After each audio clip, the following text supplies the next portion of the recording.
Good morning. Welcome to this penultimate panel in the conference on governing finance. I'm Desmond King. I'm a professor at Oxford University and old colleague and friend of the principal organizer, Gary, so it's a great pleasure to be here. We have a exciting panel and lineup. The headlines this morning are very helpful. I don't know if anyone listened to the BBC News this morning, but the Governor of the Bank of England, Andrew Bailey, assured us this morning that the era of it's okay. It's not that exciting. The era of bank crises is over. It's 17 years. What? The era of what? It's 17 bank years. Crisis. Yeah. Frankly, it's over. 17 years since the crisis in Britain, and the RBS Bank, which no longer exists really, is called NatWest, was nationalised at great expense. And I know I think the state is about to sell off its last little share in it, so they're very excited. If we want evidence that there's going to be a crisis, then we could look at the speech given by the head of JP Morgan Chase yesterday, Mr. Diamond, who I think in his words, two things are interesting about it. One is that he's warning that the US is on a trajectory with its national deficit for crisis, which is not surprising. I think many of us can see that.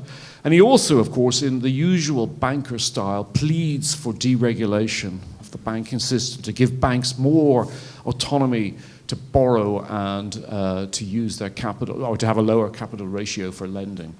That is going to be one of our themes as we pick up on the era of financialization and perhaps post-financialization, but certainly a key part of the neoliberal decades was the way in which financialization became such a significant part of the GDP in advanced capitalist states, and the way in which that led to deep, severe, and memorable crises in 2007, 08, 09, which then led to a lot of things that we're dealing with here in this conference. It's come up in themes in the last few days. So the question of how this financial system, the modern financial system, is regulated is extremely important, or governed, which is what we're going to hear about this morning from the panelists. A statistic that caught my eye as I was preparing for this panel is the level of US Treasury bond markets. Anyone know how big they are at the moment? Any idea? So at the moment they are $29 trillion, and a mere 17 years ago in 2008 they were $5 trillion. And the US Treasury bond market is something that has been mentioned the whole time in respect to this, to the new American administration. So I think that's quite an important background. It seems so far to be one of the few levers or constraints on policy making. Things could blow up, in other words, yet again, with the deregulation. Most of the financialization crises resulted from the success of the finance sector in getting deregulation in the decades leading up to 2008, with notable reversals such as the Glass-Steagall Act in the US, which is back a little bit now, but of course there's pressure to release that. A lot of dilution in the regulation of consumer finance in many of the countries we're dealing with. Anyway, enough of that. I just think, I'm sure you all know these facts, but just to remind us why this is such an important topic, why regulating, why governing the financial system is so important. The financialization and the crises it's induced have given a salience to central banks, not just the Fed, but to most central banks, that those institutions did not have in the sort of Keynesian period, the Keynesian era, and they're very important. And we're lucky we've got some experts on these institutions. So let me introduce the four panelists, going from my left, onward. This may, by the way, I should say, being a moderator may look like an easy task, but Gary and Hannah and Noah have sent us endless emails with lists of instructions of the things we must do, so I'm worried that I'll miss something, but I'll do my best. It's not quite as seamless as it seems. So to my left is Dr. Ilias Alami, who's a professor at the University of Cambridge here, at this institution of the political economy of development, and author of Money, Power and Financial Capital in Emerging Markets, and co-author of The Spectre of State Capitalism, which is a very good book indeed. And his work explores financial globalization and state capitalism in the global south. To his left, we have Professor Anush Kapadia from the Indian Institute of Technology in Bombay. He's a scholar of political economy, of the political economy of money and finance, and his recent book, A Political Theory of Money, provides a critical lens on monetary systems. He leads the New Political Economy Initiative, which expands interdisciplinary approaches to economic policy. To Anush's left is Dr. Natascha van der Zwan. I hope I haven't butchered your pronunciation, sorry. Who's here from the University of Leiden, where she's a professor specializing in the politics of financial markets and institutions. And her research explores public-private governance, investment policy, and sustainable finance, with a current focus on how policy can mobilize private capital for the green transition. And then to the left is Professor Saule Omarova from the University of Pennsylvania, where she is the Earl Hepburn Professor of Law and a senior fellow at the Roosevelt Institute.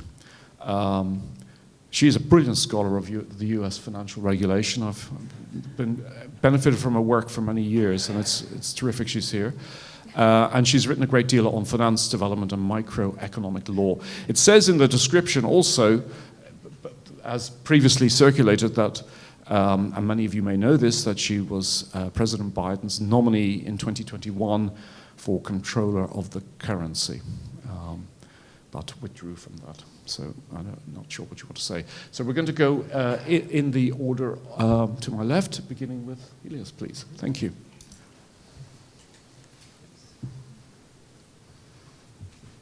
Okay, so I have some slides. Mike, yes, here's Mike. Yeah. Okay, here we are. Good morning, everyone. Is this okay? Yes. Okay, good. Louder. Can we have louder? Yes. Good morning, everyone. Pleasure to be here. My thanks to the organizers. It's great meeting new friends, catching up with old ones, and learning from you all. So today my remarks are going to be about reflecting a bit with you on the notion of governing finance from the perspective of emerging economies, or emerging markets, which is how they're often called. So let me start with something that is rather trivial or banal, particularly for developing economies, but which is worth reiterating as we start reflecting on the notion of reigning in finance in emerging markets, which is this, that emerging economies occupy a subordinate position in the global financial and monetary system. There's plenty of reasons for that, but let me just mention a couple pointers here. One is that the global monetary system is made of a hierarchy of currencies with different liquidity premia, which is the technical terms, and this premium depends on the relative ability of a currency to perform the functions of money. So things like acting as a unit of account, store of value, means of payment, and settling international financial obligations. Now, the reason this matters here is that the currencies of advanced economies sit at the top of this currency pyramid, while, and of course with the US dollar at the top, the very top of this pyramid, backed by US military and imperial power, and emerging market currencies, so EM for emerging markets, are firmly situated at the bottom due to their low liquidity premium, so their poor ability to perform the functions of money, which I've just described. Now, this is very consequential for the problem of reigning in finance, as I'll explain in a second. Investors tend to treat emerging markets currencies and assets as risky because of the position of those currencies at the bottom of the currency pyramid, and sometimes much riskier than they actually are. We can come back to this later, but this is quite important. Emerging market assets must not only deliver high returns, insofar as a high risk perception leads investors to demand a high premium, but they are also the first to be liquidated by international investors during periods of financial distress. This means that emerging economies are highly dependent on external so-called push factors, which can be entirely disconnected from domestic economic fundamentals. So a good example of this, of course, is the dependence of emerging markets on monetary policy in advanced economies. That also means that when global financial conditions change, or when international investors become more risk-averse for whatever reason, borrowing costs in emerging markets can shoot up suddenly. This also means that emerging markets are highly exposed to large and sudden changes in global liquidity conditions. Jayati has made this point the other day. And this also means that international capital flows, or international financial flows to emerging markets tend to follow a boom and bust pattern and are highly pro-cyclical. So this is, again, fairly trivial, but is quite consequential when thinking about this from the perspective of reining in finance. External borrowing in emerging markets tends to be expensive and unreliable, with emerging markets currencies prone to exchange rate instability and external and financial flows exerting strong constraints on fiscal and monetary policy making. So in this context, and this is where the key point is, it is very difficult to maintain domestic financial stability. It's very difficult to plan. So we talked a lot about industrial policy and so on, but the broader problematique is that of planning, which I think we should discuss in the context of debates as to the future of post-neoliberalism. So it's difficult to plan economic development, it's hard to coordinate investment, and it's even harder to channel finance where it's most needed. And we can think here about decarbonization, for instance. So there's an extremely strong case for reining in disciplining finance in emerging markets, arguably even more than in richer economies. However, emerging markets are also subject to enhanced scrutiny by international lenders and investors, which means that policy decisions are extremely monitored by international investors, which can be quite fickle. And emerging markets are subject to rapidly shifting financial reputation. So that makes it really hard to try and discipline finance. And this is because deviation from what is considered not an orthodox or, say, a neoliberal policy framework, or implementing policies which appear to impinge on the freedom of international investors or their property, may be swiftly punished by large-scale capital flight.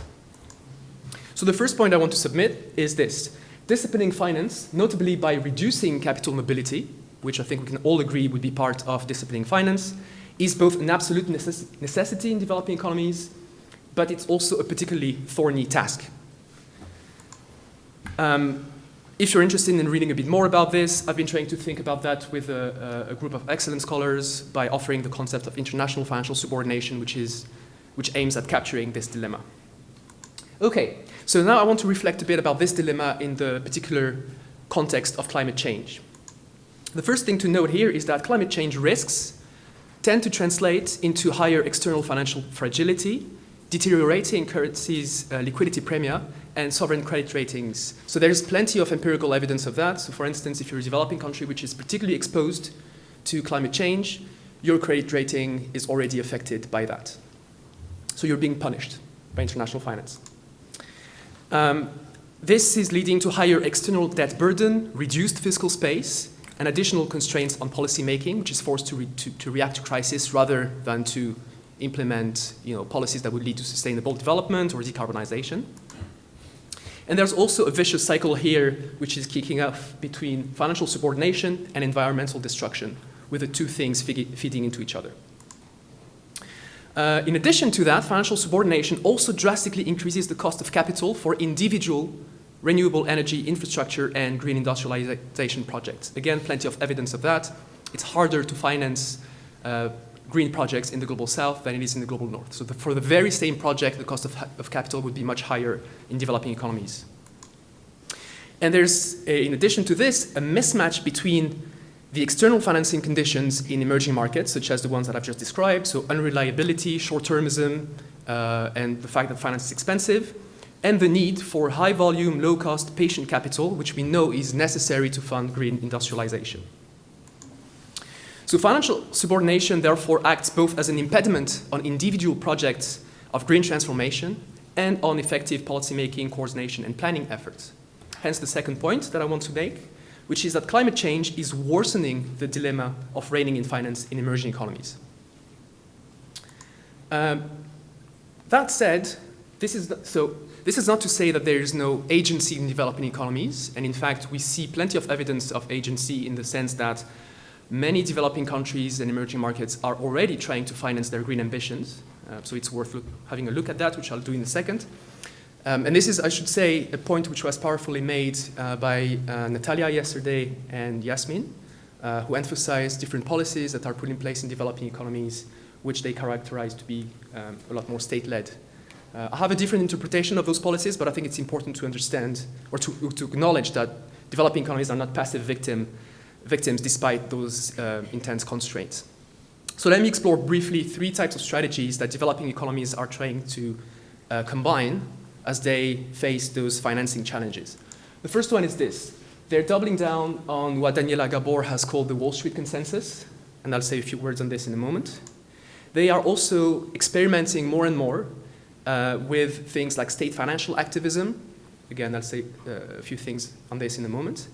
And thirdly, they are also engaging with what has been called polyalignment, which is a sort of modern twist on non-alignment strategies. And this is the idea that developing economies are trying to attract external finance from a range of geopolitical competitors, such as the US, China, Western Europe, and so on. And I'm not going to say too much on this because, in the interest of time, but I'm happy to say a bit more during the Q&A. So let me elaborate a bit more on the first two strategies. The first one is the Wall Street consensus. I won't say too much on that because I'm sure that this audience will be very familiar with all this, but here's a couple pointers. This is about further opening and liberalizing domestic financial systems, re-engineering securities markets, and deepening the integration of such markets into the global financial system. It's also about creating liquid tradable assets, including in infrastructure-backed securities, to make it easy for international institutional investors to purchase local bonds in green industrialization and infrastructure projects. Again, Daniela Gabor and others have written quite extensively on that. This is also about the use of relatively scarce public funds or the use of state-owned corporate entities, which I'll discuss a bit more in a second, to de-risk energy infrastructure and green industrialization projects with the hope of crowding in additional external private finance. So the objective is to work, in fact, on the perception that emerging market assets and currencies are risky, as I elaborated earlier. So the objective is to alter those risk-return profiles of projects to make such projects more attractive to the private sector. So that's the first broad set of strategies that developing countries are exploring to finance green industrial ambitions. With limited results, it must be said, but nonetheless, an interesting set of strategies here. The second one is a broader set of strategies which are about experimenting with state financial activism, broadly speaking. We can mention here two sort of broad modalities of that. One is to re-embrace state ownership in different forms. So we've witnessed a multiplication of state-owned financial entities across the world economy, and particularly in emerging markets over the past 20 years. And so that includes things like sovereign wealth funds, state enterprises, policy and development banks, state-owned venture capital funds, and so on. And on the other hand, this is also about directly intervening in cross-border finance. So finance ministries in emerging markets as well as central banks have been particularly active in that respect. And that includes things like capital controls, stricter macroprudential rules, foreign exchange derivatives regulations, unconventional monetary policy tools, and aggressive currency interventions. Now, I'm not going to go into the details of all of that, of course, but I'll just draw a couple of broad points here. The first one is that, and I should say first that at first sight or at face value, this looks like a lot of this is going against neoliberalism and would suggest that we're past neoliberalism, that there's a lot of policy experimentation that doesn't quite match the orthodox policy, neoliberal policy framework.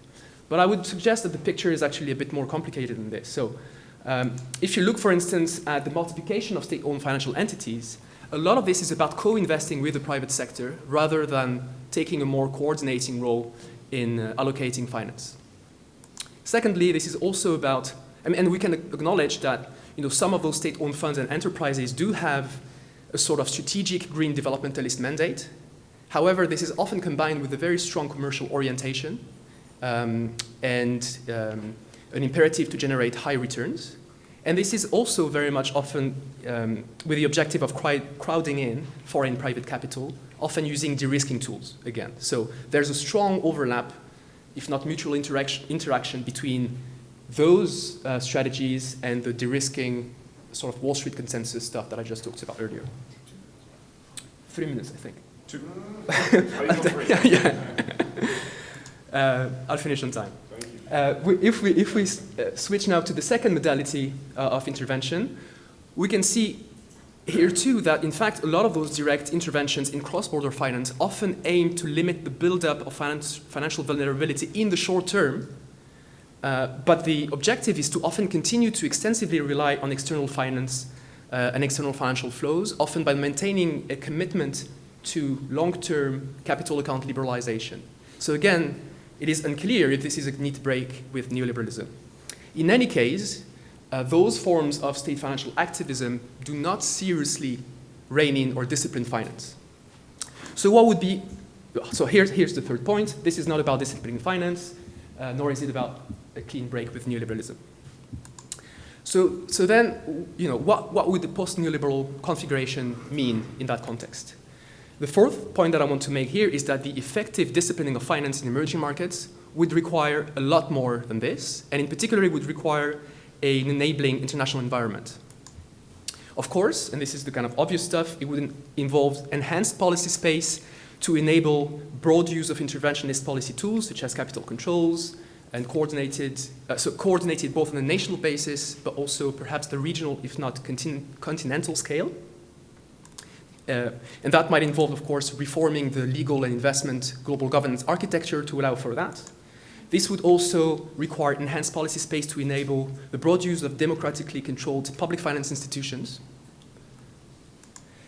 And here's where I think there's a few things which are quite important as well, which are often not discussed in the context of reining in finance. One is that this would also involve transforming the development finance architecture as a whole, insofar as if private finance is reined in, it would have to be compensated by a lot more international public development finance. This would be also about reforming the international monetary system to address the problems of financial subordination that I talked about earlier, and it would be also about reforming the global tax architecture to prevent massive capital flight from developing economies, to foster domestic resource mobilization. This also would be about climate debt relief, which is kind of obvious, but this is about the sovereign debt restructuring or the cancellation of debt as a means to free up fiscal resources to invest in climate goal. And finally, this would be about implementing climate justice stabilizing mechanisms that would commit rich countries to provide on a permanent basis climate financing support to developing countries without making the latter more financially vulnerable. So as a final remark, the question, of course, is this. What could a potential post-neoliberal coalition of social forces be in order to bring about those changes? Thanks very much, and I look forward to your comments and questions.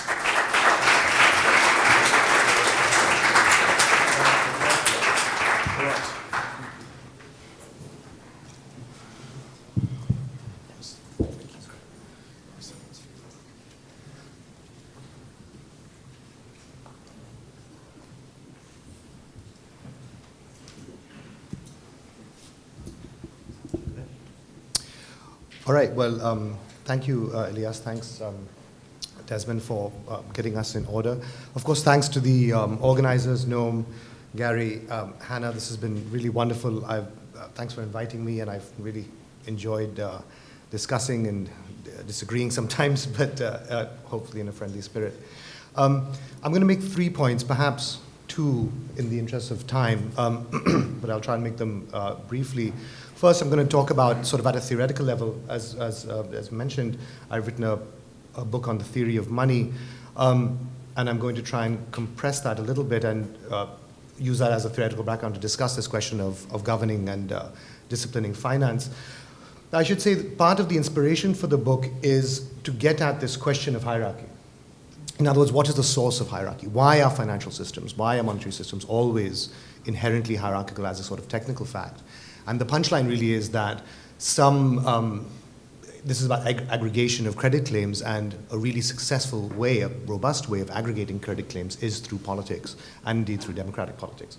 I'm not going to talk about that here. I'm just going to take hierarchy as sort of given, but happy to discuss that. So the first point I'm going to make is about the sort of nature of banking, what a banking system is meant to do. And in particular, I'm going to mention why all banking systems are in the nature of a public utility. Secondly, I'm going to touch on this concept of financialization in the Global South and what that means in the Global South context.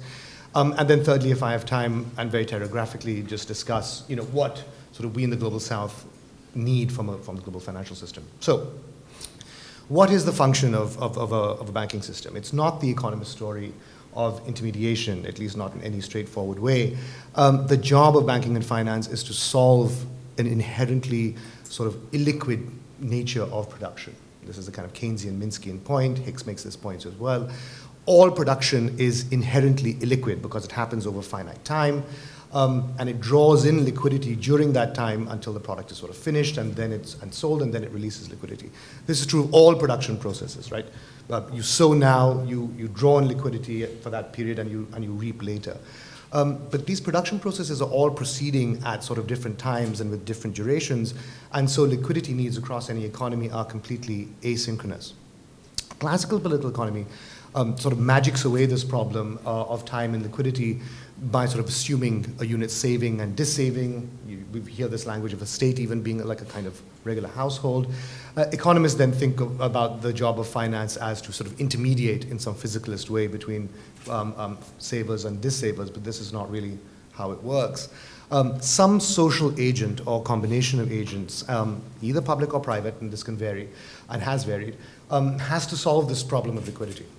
And I should point out that this problem of liquidity is true even in post-capitalist systems. So it's not that there is a capitalist version of this, but there's a sort of post-capitalist version of this as well.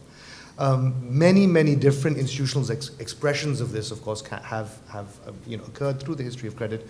Gerschenkron famously talks about how different types of banking institutions have played a kind of developmentalist role at different stages of history and so on.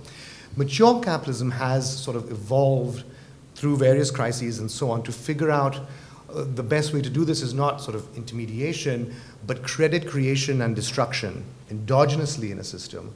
But this system is simultaneously centralized and granulated, which is to say it's hierarchical. And it's capped by a state bank. This central bank is sort of a state bank, a public bank de facto, even if not de jure. And this kind of solves this hierarchical endogenous money creation system that's capped by a particularly configured central bank, solves three critical problems. It solves the granularity problem, right? This is why we gloss this as the Hayek problem, that information is distributed in an economy in a granular, fragmented fashion, and so credit creation has to happen adequate to that ontology. It also solves the sort of stability problem because it's simultaneously centralized. This is, if you like, the currency school problem. And it solves the problem of liquidity at two durations, daily liquidity, but also backstop emergency liquidity. And this is, if you like, the banking school problem. So this hierarchy is nested in the sense that what is credit at one level is money to the next level down, right? The Fed's own IOU is our money, the bank's own IOU is our money, but it's credit to that. The IOU of the bank is its own IOU, and the IOU of the Fed is its own IOU, any central bank. Now, credit systems are designed in this fashion.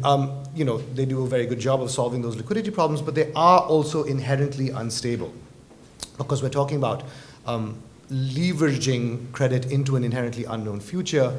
But because they are also inherently hierarchical, they can be controlled, directed, and managed, but on banking principles, as Hawtrey taught us. We sort of, by understanding their internal logic and their sort of varied institutional manifestations, keeping healthy margins of safety, and so on and so forth. Now, political economy, of course, always operates to kind of mess with the configuration of the system, again, in very particular ways. And the second half of the book sort of discusses the set of case studies on this. But in principle, it can be managed. credit is pharmacon. It's medicine up to a point and poison beyond that. But this point is not some bright, knowable line. This is not knowable a priori, and so the sort of art of central banking, akin to Hortry, is in managing this and modulating the kind of discipline versus elasticity. Discipline was used earlier. Subject to the needs of production, and of course you can apply some normative principles of the political community within which this is applied. So this is sort of governing finance in some general sense. To me, financialization is a kind of term that denotes a particular configuration of the system. Too much slack for some people, not enough for others, and so on. Now, a thing to note about the structure is that banks always come in systems. And this is because the best way to ensure constant servicing of these asynchronous credit needs is aggregation. And this is what economists often confuse for intermediation. Sometimes they more accurately say maturity and liquidity transformation. Now, this aggregation can look like different branches of the same bank, and ultimately it is an interbank market where banks swap their different liquidity needs. But ultimately, if the whole system requires liquidity, it has to reach for a higher form of money to expand in a stable fashion. This is, of course, the central bank, so it's sort of networked upwards as well. And in practice, this happens both in day-to-day and in emergencies. But banks are always collective, and these collectives need rules to operate. This is the sort of designed nature of capitalism, is very much at the surface in banking and financial systems. And this is, by the way, true of 17th century banking. This is you can see this in Braudel. This is not necessarily something that's true of modern financial systems. But because they're always collective, they can't in principle be subjected to market discipline. Because one failure tugs at the entire whole densely interlocked web of balance sheets. So one fails and the whole thing kind of can come crashing down. And so because market discipline fails, you need non-market discipline, regulation, or indeed outright nationalization. In a sense, the details sort of don't matter, and they can vary through context. You can sort of regulate them very tightly or outright nationalize them. In many ways, in constituencies in the global north where you've nationalized money but not banking, it's sort of nationalized during crises and privatized in normal times.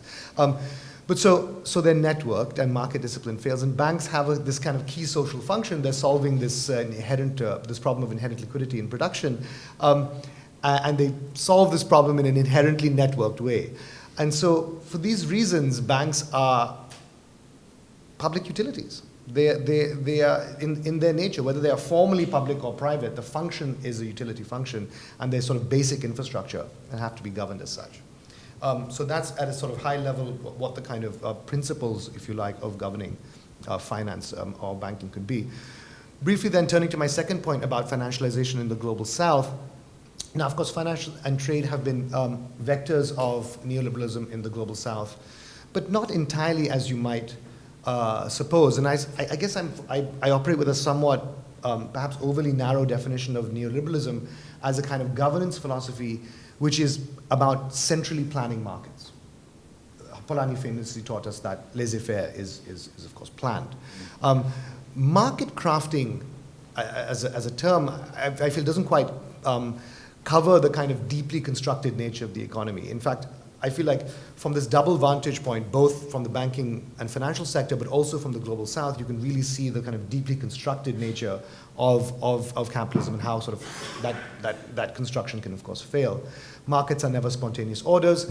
Someone has to plan them, but when they're planned, they are rules-based orders and therefore compatible with a form of liberalism, but not necessarily a form of democracy. So there are neoliberal political orders, to use Gary's phrase, internal to the global north. And of course, we have an international economic order at the level of the global architecture of trade and finance. But do we have neoliberal political orders internal to the countries in the global south? In the global north, neoliberalism was both an elite and popular project. Elite because, of course, of the huge technical and state capacity requirements for centrally planning markets. Popular because of the nature of politics in the global north, which has a sort of particular role for economic ideas and in the sort of political culture and for state legitimacy. I certainly don't want to speak for the entire Global South, but I'm not aware, I've been discussing this with a few people here, I'm not aware of neoliberalism or free market liberalism being a sort of popular political project in the Global South, right? It's an elite political project, certainly, and many of our elites are, of course, educated in Anglophone precincts and pick up these ideas, but it's certainly not mobilized as a popular political, to my knowledge. I think we rather succumb to capitalism like an illness, to quote Rana Dasgupta, rather than advocate for it at a popular level. Our moment of defeat in the Global South was the failure of post-colonial developmental states that were all some version of socialism. These states had popular support because of post-colonial, progressive, left-wing economic nationalism. When they were defeated or collapsed under their own misgovernance, no one really advocated for neoliberal capitalism in the public square. It just sort of descended on us. The role of financialization has been to sort of enable a kind of meta neoliberal global order to accommodate vastly different, often non-neoliberal political orders within the Global South into the overall global system. And I suggest that they've done this in two ways. One is by engineering a particular configuration of trade and finance at the interface between domestic systems and the global systems, and that's much of the, I take much of the sort of energy of Ilias's work like that to operate, to sort of look at the configuration of this interface. But the second way they've done this is by sort of creating, if you like, capitalist green zones or enclaves within Global South nations, but without fundamentally subjecting the entire internal Global South political order and economic order to a kind of neoliberal rules-based systems. These enclaves within the Global South are the sort of productivist counterparts to global cities and financial centers and service sector enclaves in the global north. And so you get this, of course, this disarticulation of the nation state as an economic unit. And this is one way, of course, to think about the central tension of neoliberal capitalism, that we have globalized and spatially fragmented economies embedded in nationalized polities. So not to caricature, what we have in the Global South, but internal to the Global South, we really have sort of deals-based systems as opposed to rules-based systems. There are rules, of course, but not anything like approaching the rules-based systems of the Global North. I can discuss this from the point of view of India. Happy to hear about this from other Global South contexts. This is true of foreign investment as well. So this is not neoliberal financialization in the sense of subjecting, for me, and again, happy to discuss this, but in the sense of subjecting the domestic financial and banking interests to strictly sort of market and rule-based operations. There is some financialization of non-financial corporations at the margin in Global South context, and of course there's some financialization of everyday life through microfinance and so on. But in the main, we have a kind of rentier capitalism structured by particularist deals, not universalist rules for capitalism. This has been sort of coded in the Indian context as sort of business-friendly as opposed to market-friendly. And this is one of the reasons why these are sort of, the operating environment within the Global South is kind of hostile to foreign investors and outsiders, right? I mean, and this is why our middle classes want to flee to the kind of more rules-based systems in the Global North where they have a better chance of success, because the people who win are connected insiders. So these are not open access societies or strictly rules-based neoliberal economies. Ilias in his other work has talked about sort of financial markets and, foreign exchange markets and currency markets. Again, these are the interfaces between the external economy and these domestic spaces, but domestically, these are old-fashioned bank-based financial systems that raise deposits and do loans. They're not sort of securitized or raising money from money markets and lending out in commoditized forms. So, we have to think hard of what we mean about financialization when we talk about the Global South. Finally, since I'm running out of time, and very telegraphically, happy to talk about this in Q&A. The problem of development is an old one, but what does it require from the architecture of the global financial system? In the Global South, we need access to finance, we need access to technology, and we need access to markets. It's an axiom of development that if you don't have manufacturing, you simply don't have sovereignty. What you have is dependence. And so we have to design and govern the global financial system to sort of enable industrial policy in the global south. Now recall that the kind of global elements of the New Deal order were controlled or repressed global financial markets through capital controls, but that was, the flip side of that was long-term institutional, this is to say non-market global finance, right? Through the World Bank was really a kind of, conceived as a kind of standing Marshall Plan for development, right? That was what it was, and obviously it's turned out into a vector of neoliberalism. But we still need the functional equivalent of the same thing. It's an old story, but we're still poor, so we still need those systems. Finally, it's what's very finally. This is a asymmetric system, and this is asymmetric. If it normatively, this ought to be asymmetric, skewed in our favor. Europe and Japan, Korea and China, after them, were allowed to protect their own home markets even while getting access to U.S. markets. Right? This was not a symmetrical situation. Asymmetry doesn't mean the absence of rules, but it does mean that the rules have to be sort of tipped in our favor. Thanks.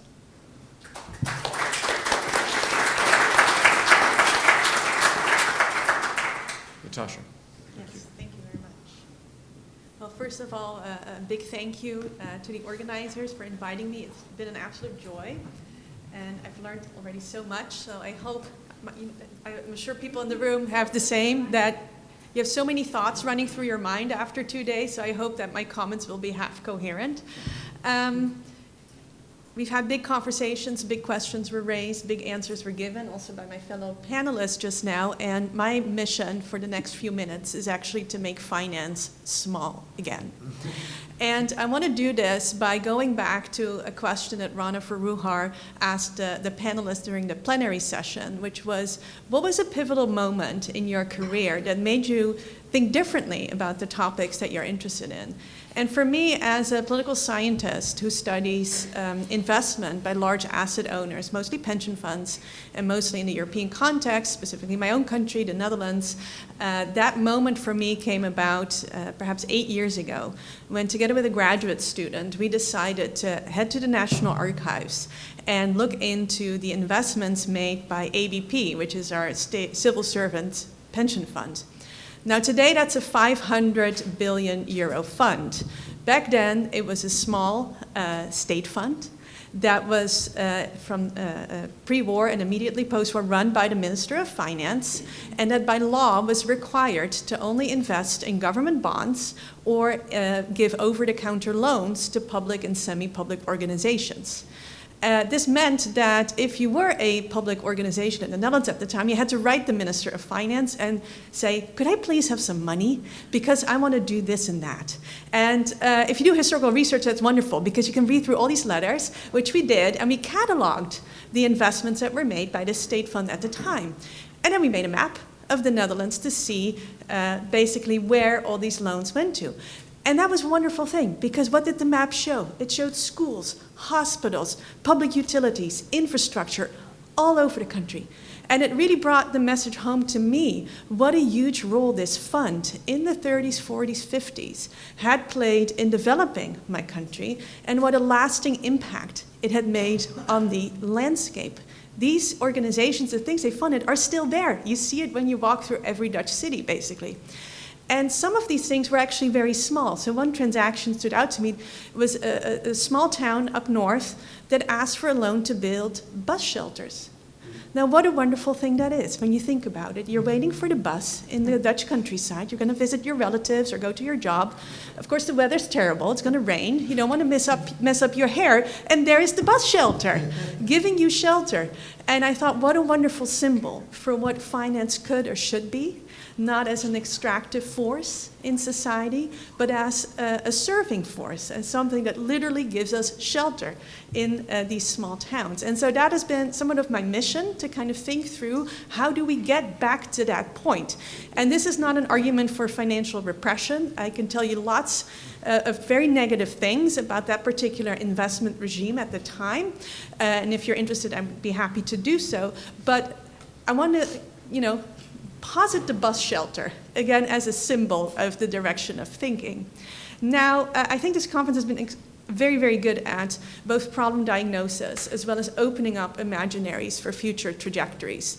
And I want to start with this first part by making a case that what we have today in the world of that I study of pension investment for societal environmental purposes is not really getting us to the bus shelter scenario that I just drew. And I want to focus on three things. First is regulation. Now, I already mentioned that ABP at the time was legally mandated through a legal list of permissible investments to do these things with the capital it managed. In Europe today, despite these legal lists still exist in many countries all over the world, in Europe today that's no longer possible because we have the single market, and it's considered a form of state aid.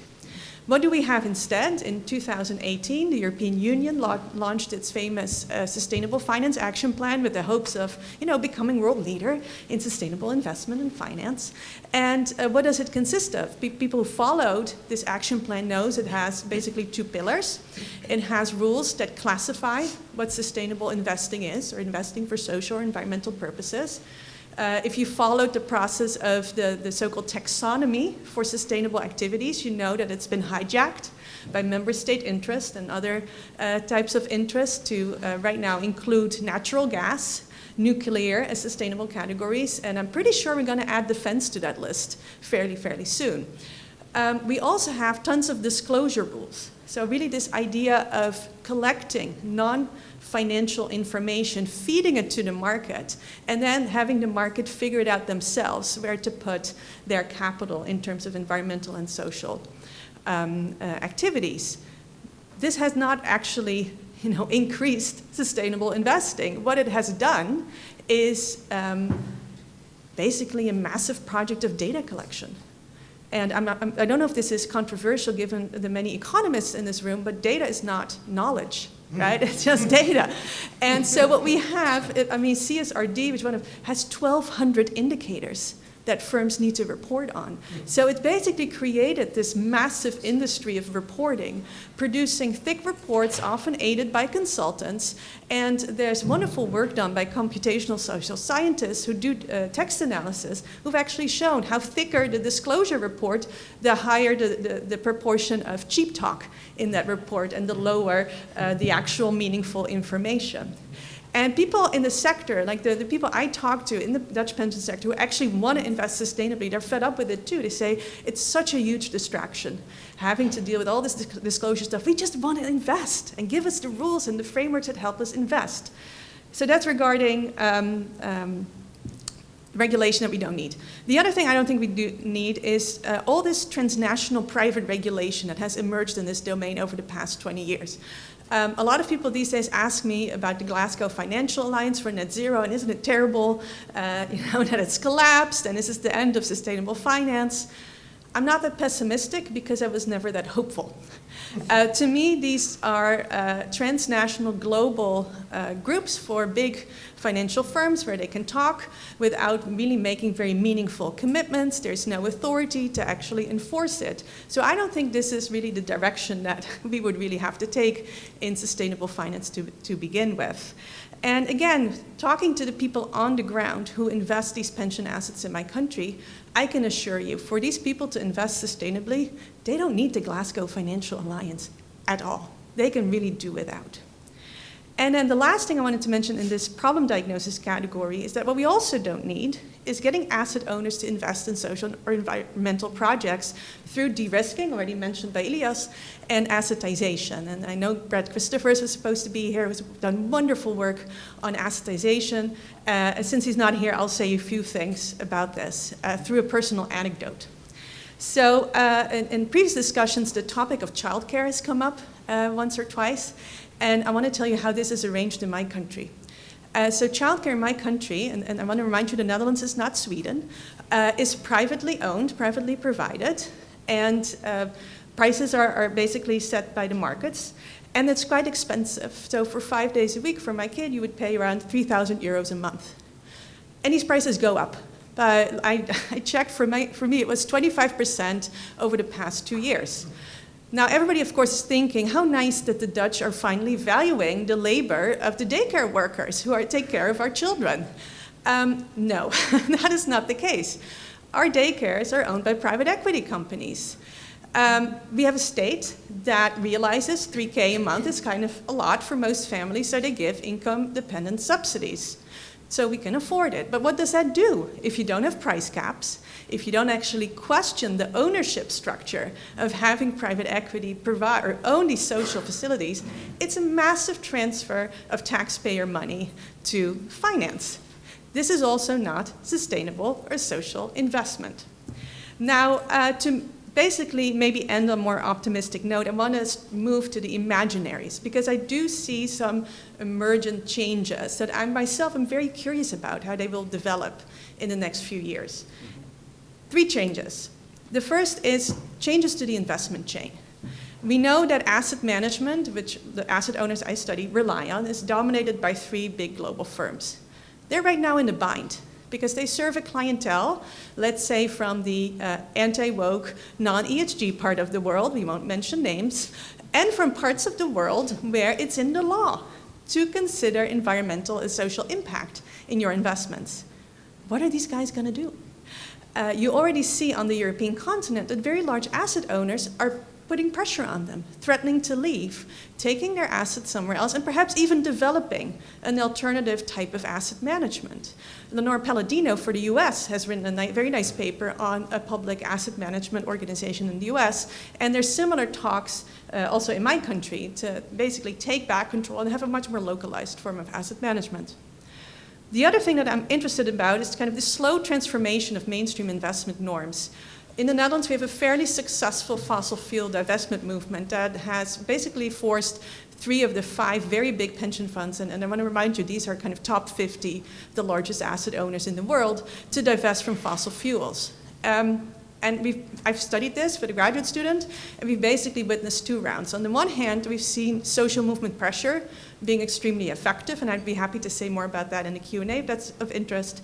But we also see that within these funds, people are at work who are questioning some of the premises that we've all been taught are guiding mainstream financial investment practices. For instance, we're going to divest because we know engagement doesn't work. I actually had a short rant prepared on why the G should be decoupled from ENS, but that would be too long, so please also ask about that in the Q&A if you want to know. We're going to accept that we reduce our diversification by divesting from fossil fuels because we simply don't think we need to be everywhere, the entire market, in order to be investing well. We're going to actually pick a mix perhaps, pick and choose our companies that we want to invest in, maybe a few hundred instead of the thousands that we currently invest in. And here you really see these kind of changes by very big financial players internally away from mainstream investment thinking. And the final thing is a point about regulation. I was extremely happy that Carsten Jung in the very first panel brought up the topic of policy silos and the need to break them down. And one of my pet peeves is that we've somehow started accepting this narrative that finance is so technical and complicated that we should only have the insiders tell us what to do and not invite any outsiders in because, you know, they just don't know what they're talking about anyway. Now, if you work on sustainable investment, that's a beautiful space to not just focus on the financial guys, but also invite people from the social policy domain, environmental policy domain, and create policies together.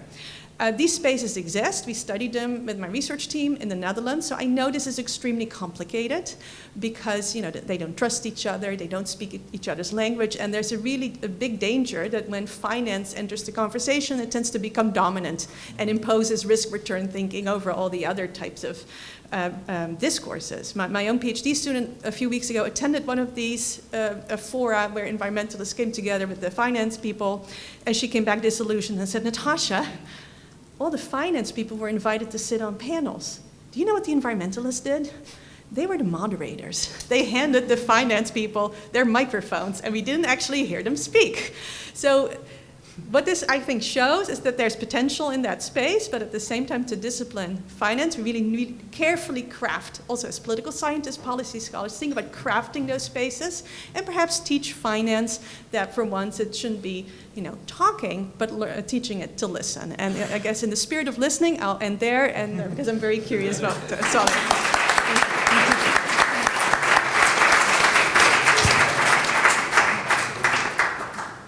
Thank you very much. It's nice to have private equity mentioned at last, because I think that's very important. Saule. Well, can you guys hear me? I apologize for my voice. It's seasonal allergies. But what a wonderful and tough act to follow, Natascha is. And you sort of set me up really well for what I actually was going to start this conversation with, which is precisely about the fragmented nature of conversations about finance that are going on in different rooms. Right? So I absolutely agree with you. The sort of the dominant, in the most sort of academically accepted and weighty sort of scientific way, type of a conversation is dominated by the economists who are looking at finance as a purely private market transactional activity from a micro level perspective. It's about making money, it's about moving some capital from one place to another place and generate a particular return. So this whole thing, it's people get Nobel Prizes for this kind of stuff, and but in effect, in essence, one could reduce to things like, for example, buy low, sell high, high risk, high return, don't put all your eggs in the same basket. So that's the finance, sort of the high finance. High finance. I actually keep thinking about teaching my law students a course, high finance and low vocabulary. Another conversation that goes on about finance is the kind of conversation I'm participating in right now with you guys, right? This is mostly social scientists speaking about finance as a macro level, macro systemic phenomenon that is part of society, finance and society. What does finance do for the society? Does it do it well? Does it serve the needs of the society, and so on and so forth, right? Social scientists dominate that particular conversation. And I am myself a lapsed political scientist. I have my PhD, never practiced political science to the extent there is a practice of political science. So I belong to the third layer of people who converse about finance, and this is sort of the layer in the middle. It is the sort of, maybe that's what, Natascha, you meant by insider talk, right? But I'm sort of the outsider among the insiders, I guess, because the inside talk of finance is the conversation dominated by the industry, but also by the lawyers and legal scholars of finance. Not all lawyers, not all legal scholars are welcome inside that conversation because, of course, we tell them, look, we were the ones working on Wall Street. We were the ones actually creating those financial products and financial markets. We understand it, you don't, right? And to be fair, to a great extent, that's true, right? It is important to understand how these financial products are structured.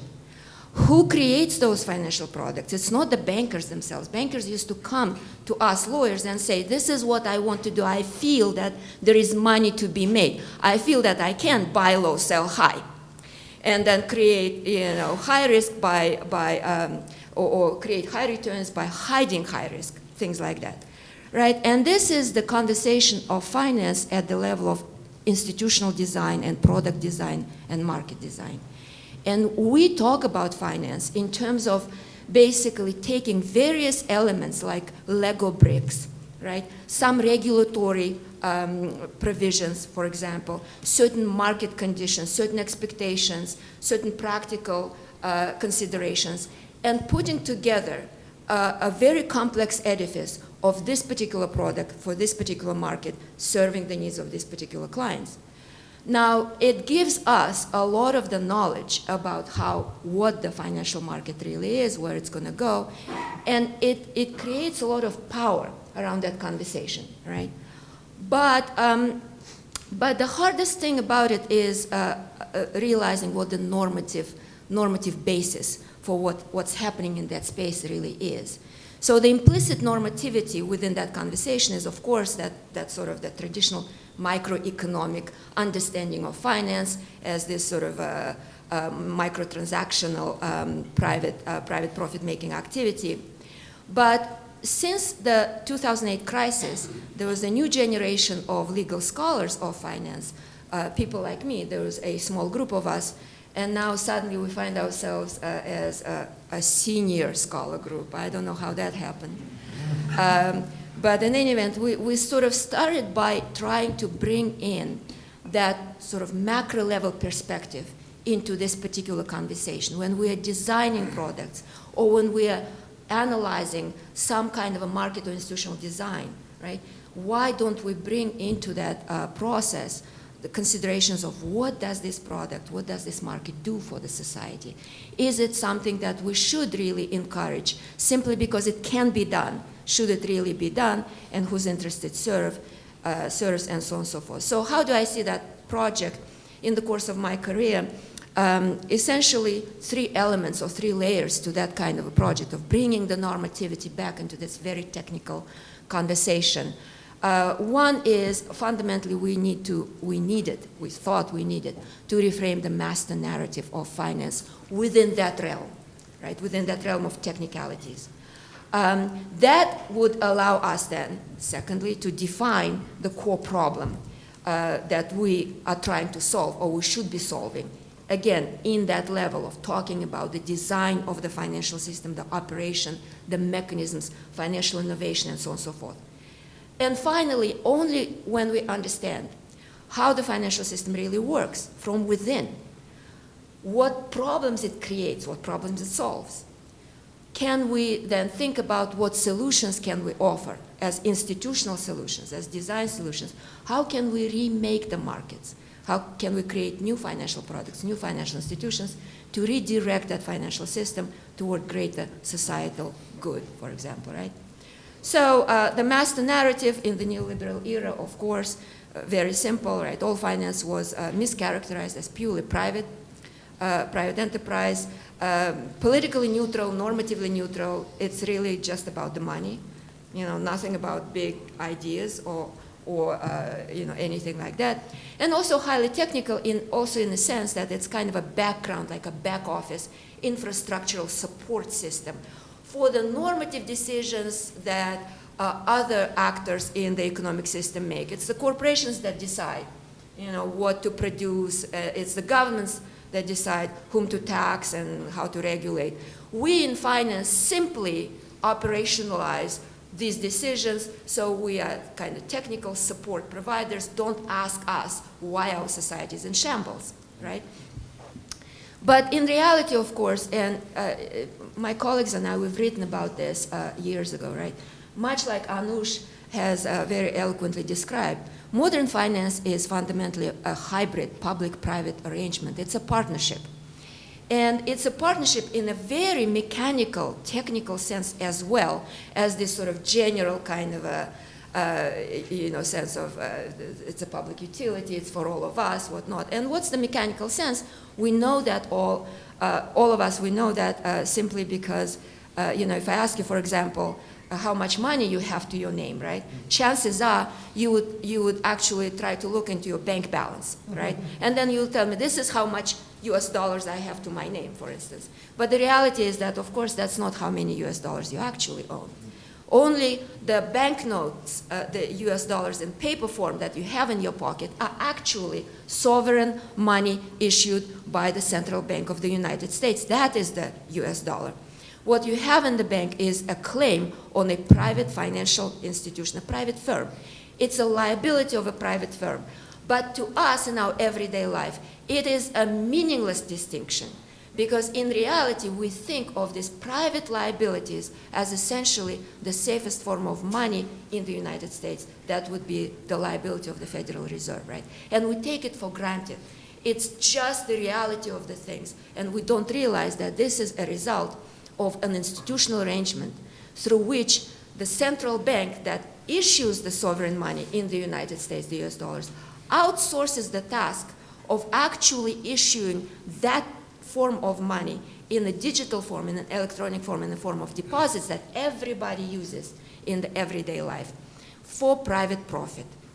And the reason why that is an incredible boost to those lucky institutions that can obtain the bank charter and can become the issuers of this deposit money is that it's essentially enabling a private profit-making firm, right, to execute a fundamentally sovereign power. And that is an incredible form of subsidy. And that is possible because at the back end of all this money, deposit money, circulating in the great US economy and maybe around the world, right, the Federal Reserve, the central bank, pre-commits to settle and clear and settle, I should say, all of those liabilities issued by private banks for private profit that we all treat as sovereign money, the safest of the safe, right? Clear and settle those obligations on its own books, on its own balance sheet, effectively pre-committing to recognizing private liabilities of specific firms, banks, as if they were the liabilities of the United States of America, which is as if, for example, right, if you were able to write IOUs in payment of your own debts, right, and have the richest person in the country guarantee all of your IOUs if they were their own debts. That's the subsidy that we talk about only in very small circles, right? Otherwise, in the rest of the conversation of finance, the utmost importance of that public subsidy is lost on everybody, precisely because that institutional arrangement, that finance franchise, as my colleague and I labeled it back in 2015, 2017, because it's been so successful in masking the role of the public. So what does it mean for us, right, for understanding how finance works? First of all, it means that the public is absolutely at the center of finance as it operates. The public is not just the source of regulation, some rules from the outside, do not defraud, do not overreach, be nice, play nice, right? The public is not just the cop, essentially, right, or a judge. The public and the public's full faith and credit is essentially what is circulating in the rest of the financial system in the form of private capital, because it is all backed by the full faith and credit of the sovereign public, right? It's just masked from us behind the technicalities of a very simple background system of clearing and settlement, right? Who cares about clearing and settlement? It also means that public subsidy is not some kind of a bad thing or some kind of a bug. It's a feature of that system. It's built into the very operation of the financial system. You cannot get rid of public subsidy of private financial institutions, the too big to fail, the JP Morgans of the world. You cannot get rid of it unless you change the system of money creation and credit allocation. And that brings me to another important technical point. The way the banks create this sovereign money and create it as in the form of elastic currency, right, is that they create this new deposit money when they extend loans to various borrowers, individual borrowers, businesses, and whatnot. So they allocate credit, right, as a private profit-making activity, because that is essentially their asset. The asset is sitting on their balance sheet, right? When they're supposedly finding good opportunities for essentially investing in some productive enterprise that is not likely to fail and is actually likely to generate cash flows in the future, right, on the ground. But when they do that, the way they extend the loan is automatically by creating a new deposit account or crediting the existing deposit account of somebody else. And that's the new money entering the system. So this is your monetary side and this is your credit allocation side, very ingeniously combined on the balance sheet of a private firm. And the private firm is able to do it because the sovereign charters it to do so, delegates that power to that private firm, and allows that private firm to get private profit from making that its own business and guaranteeing its debts on the back end in a way that essentially never makes anybody to question their ability or their right to do that, right? So it also shows us that the central bank's balance sheet is the most powerful tool of changing how the financial system works from within. Not from the outside because we think it didn't deliver to this particular population or that particular population, but from within, because we may not think at some point that this existing arrangement, which is ultimately a political choice, right? Maybe it wasn't some kind of a specific point in history when some political body sat down and decided this is how we're going to organize our monetary and financial system, but nevertheless it's a series of political choices. Now we can use the central bank balance sheet, essentially, to change those relationships from within if we can change the way the money is created and the way the credit is allocated, right? But that is a fundamentally political challenge. It's a political exercise.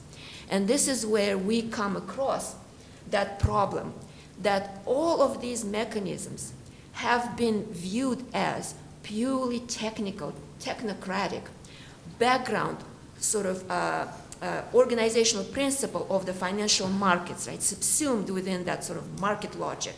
And the logic itself has never been questioned. Of course, this is about private institutions making private profit and along the side benefiting everybody else, some kind of magical alignment of interests, right? And it's hard to bring into that conversation the idea of power, public power versus private power, and the fact that it is impossible to control that public subsidy that is built into that system purely through regulatory means. And this is where I am extremely dissatisfied with the conversation within the financial regulation field, right? Where all the solutions to the existing problems with the financial system we have, which are essentially, it's too risky, too much risky financial assets are created. They're misallocated because a lot of capital flows to trading, speculative activities now, flows to crypto because that's the short-term sort of high return type of a thing, right? And not enough money flows into productive enterprise. A lot of the real economy is suffering. Natascha, in the Netherlands, people worried about bus shelters. In the United States, we like it to get buses, right? And yet we have a country with the greatest and deepest and most liquid financial markets, right? So there is that great mismatch between the needs of the real people and the real economy and the needs of finance. But how do you convince people who are inside the game, right? People who are day in and day out manipulating those Lego bricks to create, increasingly elaborate edifices of financial products, markets, techniques, and so on and so forth. How do you convince them that actually we need to step back and we need to think about these big public-private power imbalances? Otherwise, this edifice is not going to survive for long, right? So I've spent my entire academic career thinking about those issues and thinking about, for example, the notion of either reducing the incentives to misuse public subsidy by private institutions, or maybe reducing the possibilities for such misuse, right? By creating greater channels, more effective channels of public investment, direct public investment, directing public capital and bringing in, crowding in private capital, and I'm not afraid of that phrase, crowding in private capital, but under the direction of the public actors that decide on the democratically based principles where that capital should flow. And the other side of that same project is, why don't we swing even bigger?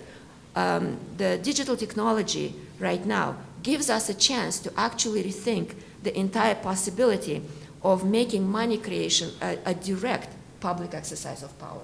In other words, the Federal Reserve or any central bank technically doesn't need to delegate the creation of money, deposits, electronic, digital, fluid money to private institutions. Now central banks can do it themselves. And the reason they have not yet, none except for, I guess, for the public, for the People's Bank of China, right? None of the other central banks in the developed economies has actually progressed toward creating sovereign digital money, is because of the political economy of the financial sector. The banking industry, the financial industry simply cannot allow for that to happen.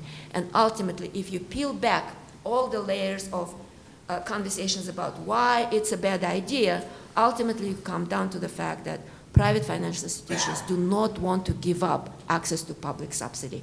That's the secret sauce. So if we figure out a way of making public money truly public, making the rest of private finance, private capital allocation, with taking private risks privately, fully private, that would be a solution to many of our problems. But we are not there yet, and who knows, will we ever get there? Thank you very much. Thank you.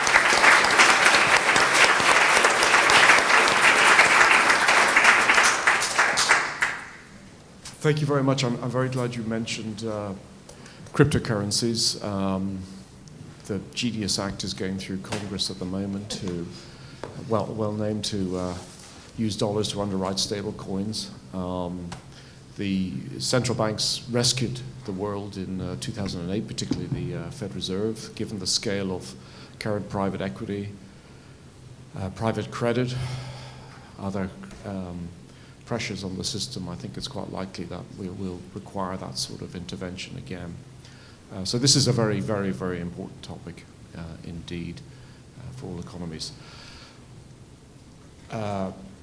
I'm not going to bore the panelists with my own questions, so they've all been very provocative, but I'm going to go straight to the audience. So do we have mics, please, at the front here?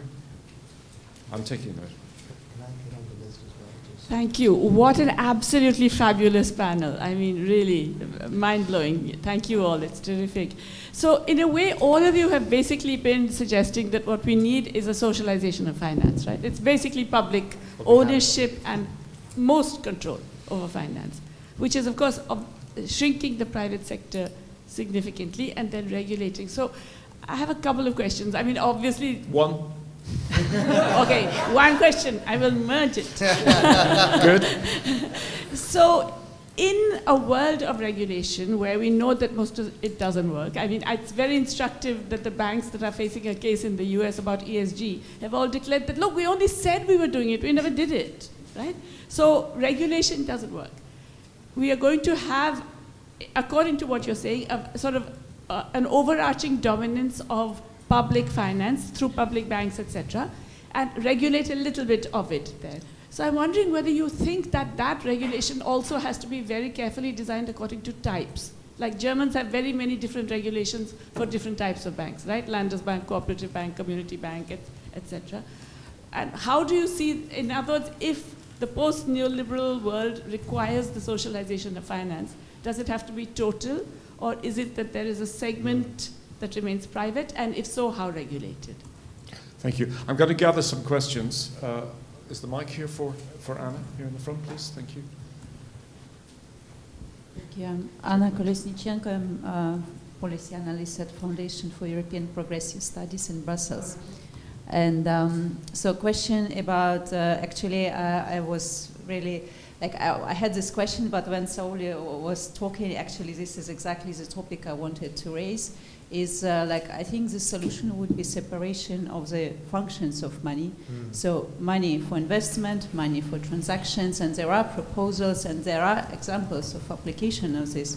So from 100 years ago, there was Irving Fisher proposal of 100 reserve banking, basically moving this function away from banks of doing this speculative stuff, and basically now is the time, yes, this central bank digital currencies can replace this transaction, well, like can take transaction function of money.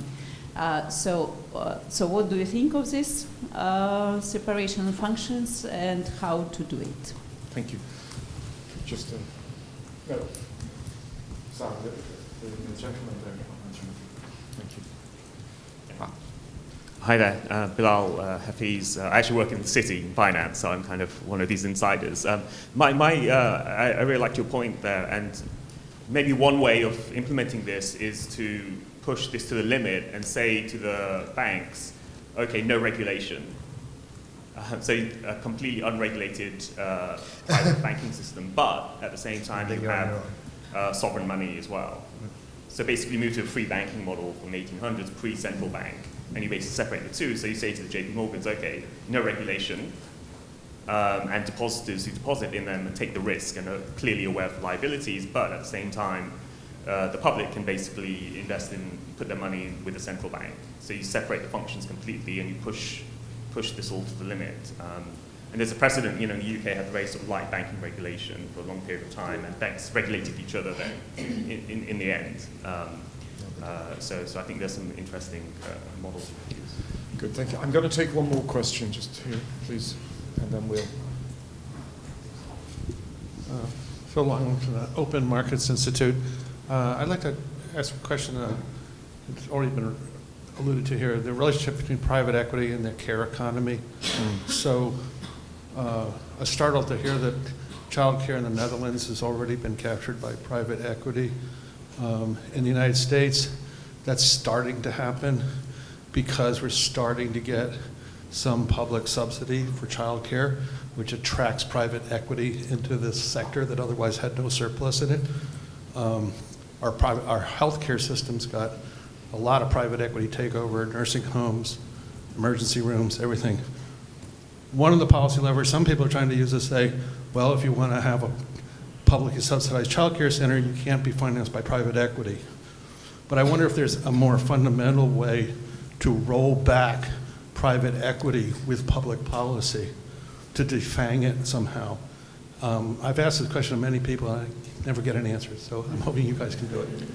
Good, thank you very much. So I hope we don't descend into an episode of Industry. Has everybody seen Industry, the HBO series? But it sounds to me we're on the brink of that. We've got 4 questions. Some overlap about issues of regulation, banking, separation, and then the issue of private equity. So why don't we go across and take whichever question you want to say something, please. Thank you. Shout into that. Always, Ilias, thank you. Thank you very much for the interesting questions. I'll take the first one. Jayati. Good. Even closer. Hello, yes. I think that I'll just perhaps zoom out from that particular question to throw another provocation to the audience, which is that if we are to think about post-neoliberalism in normative terms, we should also think about the question of ownership and property in the context of finance and investment, but also more generally speaking. So now, more pointedly to your question, I'd say that yes, a lot of what we've said gestures towards a form of socialization of finance. I'd say more generally, what needs to be socialized in some form is the investment function. So how do we allocate resources and to what purpose? And that would require exercising a form of public control over investment decisions. That probably should, I mean, it's hard to see how leaving private finance as the driver of investment decisions would allow that to happen, which then means that the public in some form would have to be a large role. So that would suggest that we would need a broad landscape of public finance institutions at different scales. You can think about community level, municipal level, city level, so different geographical scales. There would need to be some sort of coordination between those, of course. There would need to be forms of governance that allow for those institutions to be quite responsive to a range of publics, and to be, of course, sort of to answer to a range of democratic and commonly decided goals, including decarbonization. So that doesn't mean that there would be no room for the private sector or for private finance institutions to be involved in that, but they would have to be subordinated to the public in that kind of configuration, I would think. So I'll leave it at that. Yeah. Thank you very much. Anush, do you want to pick up? Yeah, no, thanks for those questions. And I'll respond to all of them also, if I may, to Saule in a sense. I think it's important to realize that finance is already socialized. And this is the energy of Saule's intervention, right? I mean, we just need to understand how it's socialized. Banks socialize credit claims. Central banks, of course, socialize at larger levels. So the centralized element is very central here, and it's, of course, public. But what about the distributed element, right? Now, if you think of India, China, we've already nationalized banks. So here it's not a distinction between public and private. It's not a hybrid public-private system in these systems. But it is a hybrid between centralized and granulated, right? And it has to be both. And why does it have to be both? Because the central government simply cannot see down every channel. It can't allocate credit at that level of granularity. It can't know where to build the bus shelter and how to do that. In principle, that can't happen. So it has to be simultaneously both. Now, the irony is that the banks, now again, whether they're public or private is kind of a detail of governance, but they are smaller commercial balance sheets. They are, to use Ilias's terminology, banks are financially subordinate. Banks have an inferior currency and they're running a fixed exchange rate regime with a more powerful currency of the central bank. That's actually tough, and they have to be governed accordingly, right? But the irony is that in the West, in the global North, the functionally subordinate party is the politically dominant party, right? This is exposed in the global financial system. The functionally subordinate party is also the politically subordinate party. But in the North, you have it sort of reversed. And so the point is to kind of, balance requires a public orientation of the central part and the granulated part. So for me, that's the more important thing rather than public or private. In a sense, you can publicly orient a private balance sheet or you can nationalize it. But the point is to get the central piece and the granulated piece pushing for sort of a public orientation. So that's how I would answer Jayati's question. And Bilal, this both in different ways, this idea of separating out certain functions of money tries to kind of deny the predatory nature of money and to kind of thingify it. But even if you do that, 100% banking or indeed free banking are sort of different answers to the same question. And Saule's public ledger idea also wants to separate these things up. Now, if you do that, you're thinking of banking as a kind of logistics problem. Let's just keep the plumbing public and then whatever the private can do, sort of whatever. The problem, of course, is that the payment system is a credit system. It's not a logistics problem. Or if you like, it's the kind of logistics problem where you can magic up the packages and disappear them again. And that's the nature of it, right? And so you would simply get credit creation outside the public system. That would be systemically important. You'd have to regulate it or nationalize it. So the separation wouldn't last. And free banking is even worse because what you would end up doing is breaking all monetary unity. You basically have Citibank money, JP Morgan money within the context of one supposedly national system. The reason why that failed and why you nationalized money and kept banking private, that was a political compromise. In principle, you could have nationalized the whole thing, but you had a financial interest that kept banks private, but it was in the bankers' interest, and I'll say this and stop, to have national money, because and of course then you capture the central bank and the state and sort of, they get the downside and the private gets the upside. That's a political economy piece, but functionally it has to be both. Thank you. Natascha? Yes, thank you. I want to say a little bit about the regulation question as well as private equity. ESG regulation didn't work. Yes, of course, from one perspective, but from another perspective, it worked really well in showing us who the hypocrites are, right? So I was reading one of the newsletters I get from like a professional newsletter yesterday, and it had 2 articles. One was that after ESMA in the European Union introduced new rules on what conditions you can use the word ESG or sustainable in your fund name, we have actually seen the number of funds that use those labels have dropped. So those were the hypocrites. There was also a news story about a Canadian asset owner who has dropped its ambition of net zero, having a net zero portfolio in response to more stringent regulations in Canada. Should we be very sad that they did that? I'm not really buying that they were going to make a lot of progress to begin with. So maybe that's a good starting point, like showing us who the hypocrites are, and then we can think of other regulation to force them in a different direction. As a political scientist, I really struggle with the idea of regulation and laws and public interventions at the moment. I want to we used to have these discussions, there's too much market, we should get the state back in. But in a lot of countries, including my own, the state is not really that of a comfy alternative anymore.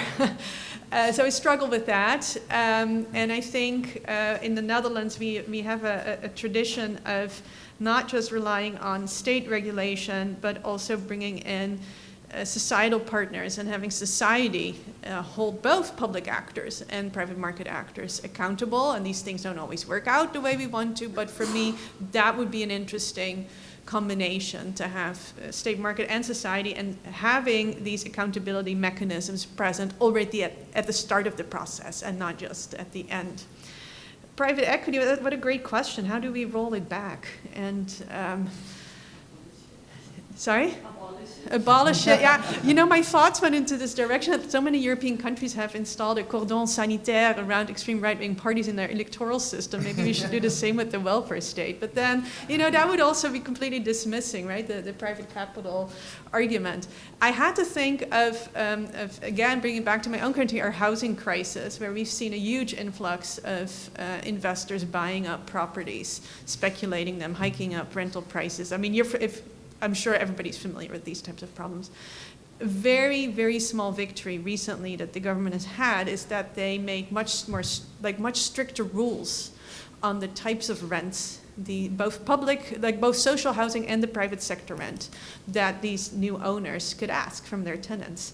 And what has happened, we've actually seen them selling off these rental properties and making them now more available to families who previously couldn't have access to the housing market. So my thoughts after your question went in the direction of price caps. Like you cap the prices, you actually make it a very unattractive investment for that segment of the financial system that we probably wouldn't really want to have in these social provisions anyway. Thank you very much. The joys of the public water system in Britain are a powerful lesson in the costs of private equity investments.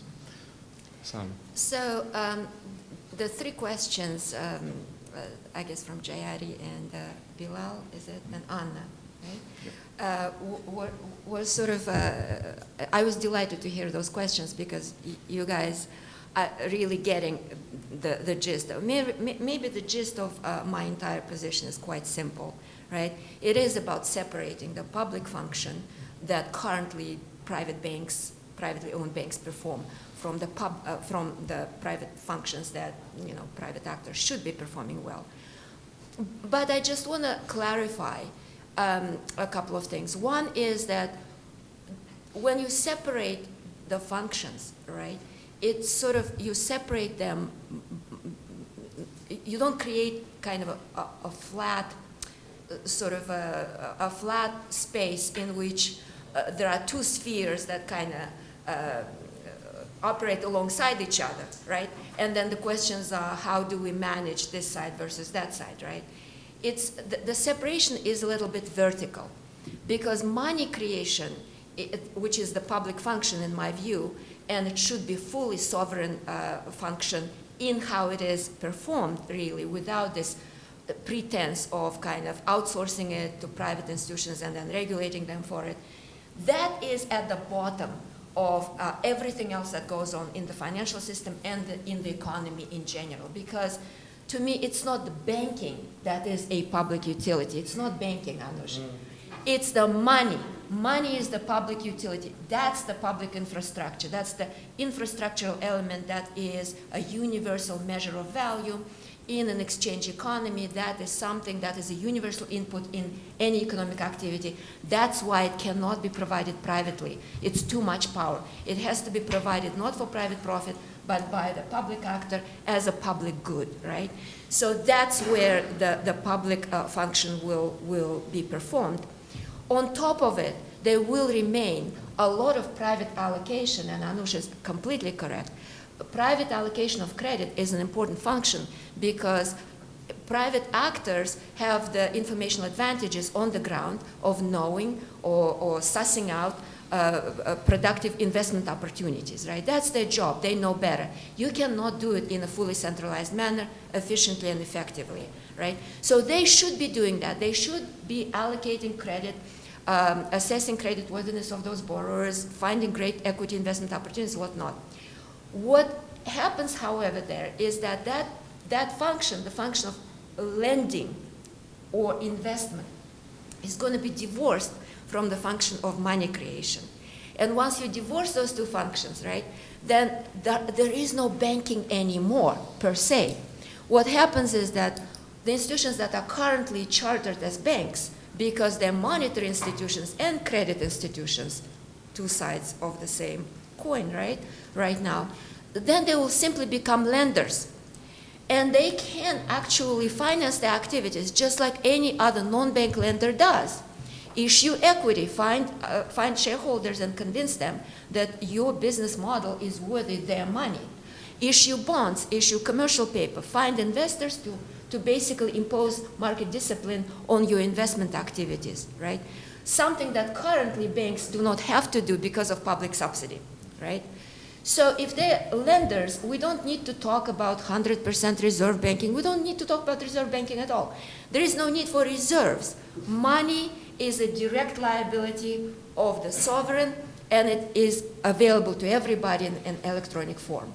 Now, what makes things complicated, right, is that if you propose that seriously and you say that all money that circulates in the economy should be essentially digitized sovereign money issued by the central bank, the fear is what's going to happen to the balance sheet of the central bank, because the liabilities of the central bank will be astronomically high.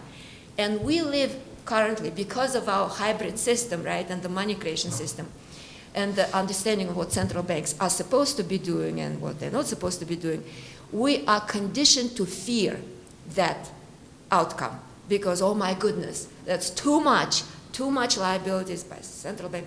What are they going to use that investment capacity for on the asset side? Nobody wants to go in the discussion of what happens on the asset side of the central bank, should central bank decide to issue digital currency that is available to everybody through retail digital currency, through sovereign money, right? Because people would say, you can invest in more bonds, invest in treasuries. Well, does that mean that the issuance of treasuries will skyrocket? What would that mean? Invest in corporate bonds. Well, that means picking winners and losers. Invest in stock. What do you invest in, right? But this is where public credit allocation becomes a real opportunity.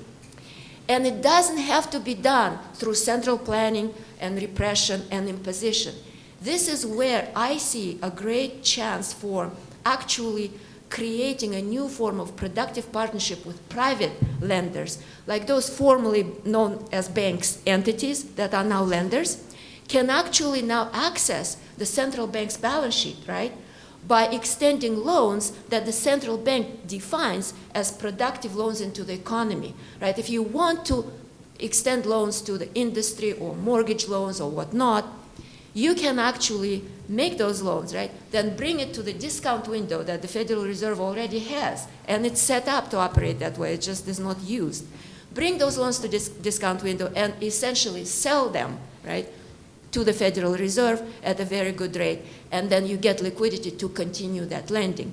Now, if you want to make a loan, a margin loan to a securities stock speculator, right, or make a high-risk loan to some kind of a crypto company, absolutely you can, Bilal, to your point. The regulation shouldn't care all that much because we don't have the subsidy behind it. Then we can rely on market discipline because you cannot use the subsidy from the Federal Reserve. You cannot discount those loans to the Federal Reserve at a preferable rate. You can take that risk and show, what your metal is worth, right? How well can you actually assess the risk and return opportunities? All that high finance, now put that into practice. That's how I see it. We do not need to supplant private finance. We just need to liberate private finance from what they see as excessive overregulation, but at the cost of them actually privatizing the risks that they create.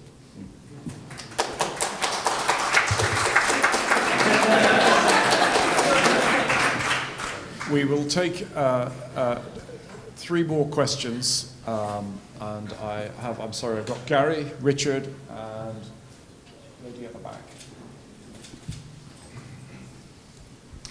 Thank you for this amazing panel. With all this expertise here, I can't let you depart without helping me understand the phenomenon of cryptocurrency, which has become a huge issue in the United States. I don't know about its international reach. And I want to connect cryptocurrency to the discussions we were having yesterday about the cynicism toward state power and the ability of states to deliver on public functions. Most of the news in the United States focuses on the elite investors in cryptocurrency and the techno-libertarians who want to liberate their currency from any kind of state control. But this is also a popular phenomenon, and I've been hearing increasing stories of young people, especially young men, choosing not to get jobs, but to spend their time involving themselves in the cryptocurrency markets as an alternative means of support. Cryptocurrency is another form of liberating finance from the state, but it's a different configuration, Saule, than what you are focusing on. And your recipe requires a tremendous amount of faith in central public institutions, which in many places no longer exist. So I would like just to hear your thoughts on how you and the others process this phenomenon. Richard. Hannah behind you there on the left. Thanks.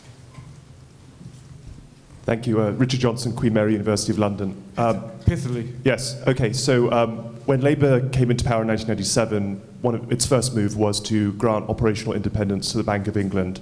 I wondered if the panel could reflect on whether that is still a policy that the Labour Party should be committed to, or whether, in the spirit of governing finance, ending operational independence of central banks might be worthy of being put on the table. Very good question. Hi, yeah, my name is Melanie. I work at Commonwealth. Could you stand up? Sorry. Oh, yeah, sure. Thanks. Yeah, my name is Melanie. I work at the think tank Commonwealth. It's okay. I was really taken by Ilias's point at the end about like the question of coalitions for this progressive vision of the global financial system. I want to put it back to you, Ilias. Do you think that the U.S. is relevant to such a coalition, or kind of thinking about that in this current political context? And also, I'm curious with Saule's proposal for the National Infrastructure Authority, which is definitely a touchstone progressive institutional policy proposal in the U.S. context across the past decade. What do you see as the prospects for that moving forward across the next decade of U.S. politics, and what coalitions do you feel are necessary? Thank you very much. We're out of time, so we can take 3 or 4 minutes on this, and then I think into the coffee break, and then we'll go. The bank. That's a great question about the Bank of England. I remember at the time, Ross McKibben, amongst others, serious writers about the Labour Party, thinking this was a terrible mistake because Labour was giving up one of its most important, giving up a state power, a government tool. On that question, I wonder what the I'm not sure what the answer to this is. It seems to me it's the Fed Reserve which is the one that matters, because that's really behind every other central bank. None of the other central banks really have much autonomy or power separately from it, and the Fed Reserve is normally independent, and there's a struggle going on the whole time, as you know, about that the powers it has. So I think the question has to be sort of focused back to that institution. The other ones just are secondary on that basis. I wouldn't survive without them. Okay, we've had a lot of important questions. So may I ask each to address one speedily, pithily, please? Thank you, Ilias. Yeah, to Gary's question on crypto, it's certainly true that crypto has enjoyed a very broad-based appeal in many countries across the global south. I think Nigeria is the country where you have the highest penetration of crypto amongst the youth. And that's very much related to the question of financial subordination and financial instability, but also to the moral visions of post-neoliberalism that we discussed yesterday.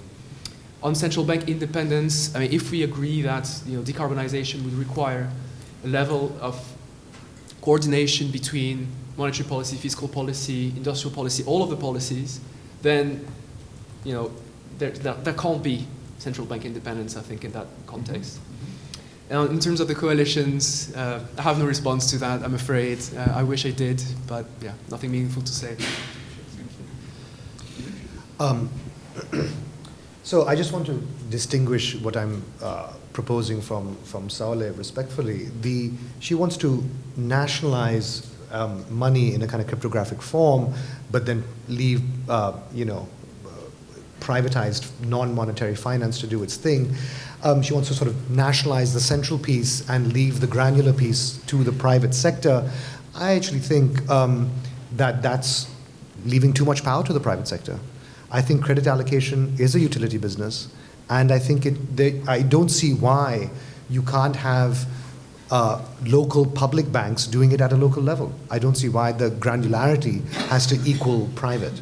That's simply operationally not the case, and I don't think that's principally not the case. And I think you have to therefore orient credit allocation to a kind of, to a productivist agenda.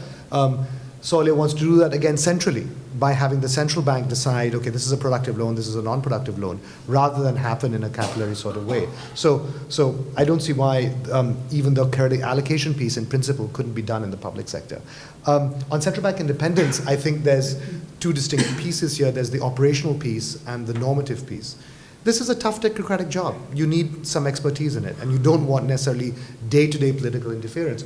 But the orientation of it, the normative orientation of the bank, needs to be set through a public discourse, right? The way in which the discourse of central bank independence operates now is that it's sort of independent of the public and the fisc and captured by private financial interests, especially lower down the hierarchy of money you go. But if we sort of disarticulate the idea of independence from its particular neoliberal rendering, should we leave the experts of the water system to benign water technocrats? Of course we should, right? And so there's a matter of trust in experts, and that is a trust in the state. But they just are, the insiders are just the engineers, right? We decide what you should engineer for. Then it's your engineering prowess that will sort of get the engineering to orient it in a public perspective. You can't use, Saule is absolutely right, the technicalities of engineering are used in bad faith to kind of obfuscate things and capture them. But in principle, you need experts need to function, but they need to be oriented in a kind of public way. So that's how I would respond to that. Yes, I have to admit, all three questions make me feel a little bit out of my element because they're not really my areas of expertise. So I'm going to take the central bank questions, run with it a little bit. The normative point that you make, I think if you're interested in climate finance and green finance, there's amazing work coming out right now, right, on the normative power of central banks around the world. And for instance, in the context where I work, having the central bank acknowledge that climate risk is important and that you need to take into account has actually been legitimating a lot of the practices that asset owners, institutional investors kind of wanted to do, but they weren't really sure if they were allowed to do that. And I think that has been an element that also in my scholarship is still being overlooked, and I'm very curious to see what else kind of research comes out of that kind of emergent field that we now have around central banks and green finance. Thank you. Thank you very much. So, well, first of all, Anush, just to clarify, I don't think that making digital money fully sovereign through the central bank and then allowing private credit allocation somehow precludes creation of public credit institution. In fact, it actually enables it. That's the asset side of the central bank, and support of public credit can be done on that side. It just doesn't have to be the solution.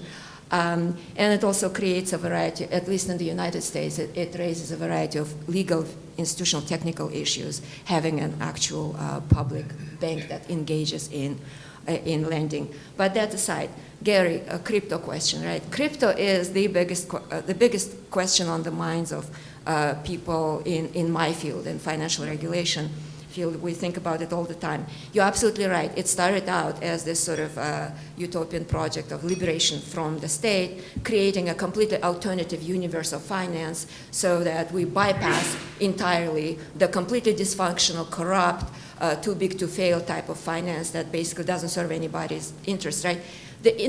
Even at the time, maybe when was it already, 6-7 years ago, maybe 6-7 years ago, I don't know. I published a couple of articles in law review journals. Of course, I realized outside of the legal academy, nobody reads law review articles. Thank you very much. But sort of trying to kind of think through the logic of that from the perspective of those Lego bricks. what does crypto mean as part of the general trajectory of modern finance. And it actually is not a rebellion or negation. It's actually a logical continuation of what the finance has been doing, virtualizing itself, right? Synthesizing new tradable assets out of thin air. This is the thinnest of the thin airs, right? So, I sort of at the time thought that surely the way for crypto to mature would be to attach itself to the public subsidy, that mothership, and that's exactly what's happening. Institutionalization, sort of, the regulatory, legislative efforts that are currently underway to create regulatory frameworks for that. The industry is pushing for it, not because they want to be regulated per se, genuinely because they want rules imposed on themselves, right? Nobody wants that, really. It's because they understand that that will make them part of that solar system that is the financial system, attached ultimately to that source of public subsidy. And that's the dangerous thing. Melanie, thank you so much for bringing up the National Investment Authority. That's another sort of baby of mine that hasn't gone anywhere for years. So I made that proposal about creating, and Todd is there, sort of has been a big part of that work, of creating essentially a national investment bank in the United States, something that we don't have, but using the new techniques of financial engineering to actually make that new institution really serve the needs of our country in the way that that it needs those needs to be served. And of course, it seems it appeared too radical to many people because it's not just the creation of a development bank that everybody talks about. You know, you borrow by issuing bonds guaranteed by the full faith and credit of the government, and then you take that money and you invest in certain credit-worthy, commercially viable projects, right? But also on the side of that, to create a public version of a venture capital fund, essentially an asset manager. How do we want to displace the power of private asset managers, not just by regulating or shaming them or even taxing them, right?